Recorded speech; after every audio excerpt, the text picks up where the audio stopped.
Ladies and gentlemen, I have gathered us all today to talk about an underrated album by a fairly popular rapper, BBC, Black Ben Carson by JPEG Mafia, aka Young Peg Lord, aka Peggy, aka Peg Me.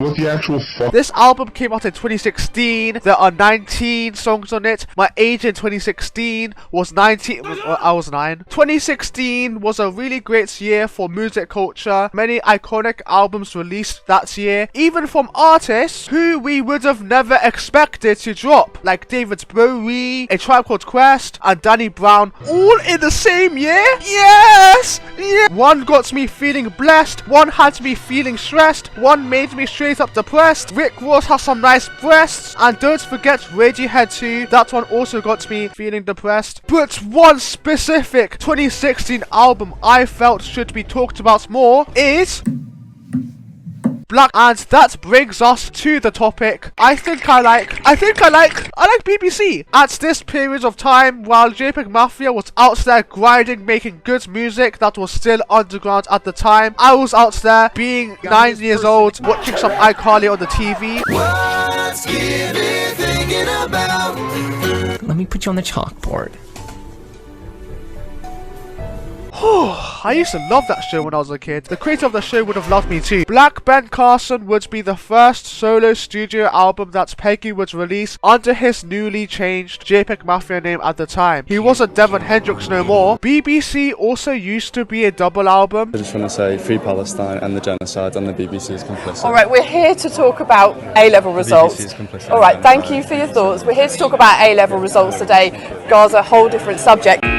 You've reached your limit on talking. Shut the fuck. But I guess it's got changed to a single album now. You know who else is single? I want Tyler so bad. I want Tyler the Creator. And on this album, he fully embraces a hardcore industrial hip-hop direction, further distancing himself from the moody, depressing alternative R&B sounds of the Ghost Pop tape album, just as he did on the 2015 Communist Slow Jams mixtape. Really, the only times on the record that gives off Ghost Pop tape vibes is the interpolation of the old school R&B song, All the Things Your Man Won't Do, that Peggy sings in moody autotune on Motormouth. The central alternative R&B ballad Black Stacey Dash gives off even more Ghost Pop tape vibes, though the production is so spacey and strange that it is like one of the most sonically absurd sexual slow jams a rap artist ever made. When I listen to it, I can imagine like aliens getting freaky, and I like that. As for the rest of the hardcore and industrial hip hop direction that's the other songs take, it's something that would eventually lead him to create Veteran a few years later, a project that would ignite the spark of his fame and popularity in the hip-hop world. Like that strange vocal loop that makes for a weird but hypnotically captivating beat on the 27 Club, one of the best songs here, which sounds proto-Veteran. His obsession with outlandish, attention-grabbing song titles, which would appear on All My Heroes Are Cornballs and Veteran, begins to show up on this project. The most memorable examples being This That Shit That Kid Cudi Could Have Been and I Just Killed a Cop and Now I'm Horny. Peggy's lyrics on Black Ben Carson at this point in his career are among the most confrontational, like when he disses wannabe rappers who don't even like rap and repeatedly tells Drake to get out of the genre in the opening track. He really throws disses at a vast range of random things. You could make a whole list out of it. He disses the characters of the Friends sitcom, calling out how unfunny the show is. Bronies, keyboard warriors, blog rappers, everyone got a smoke.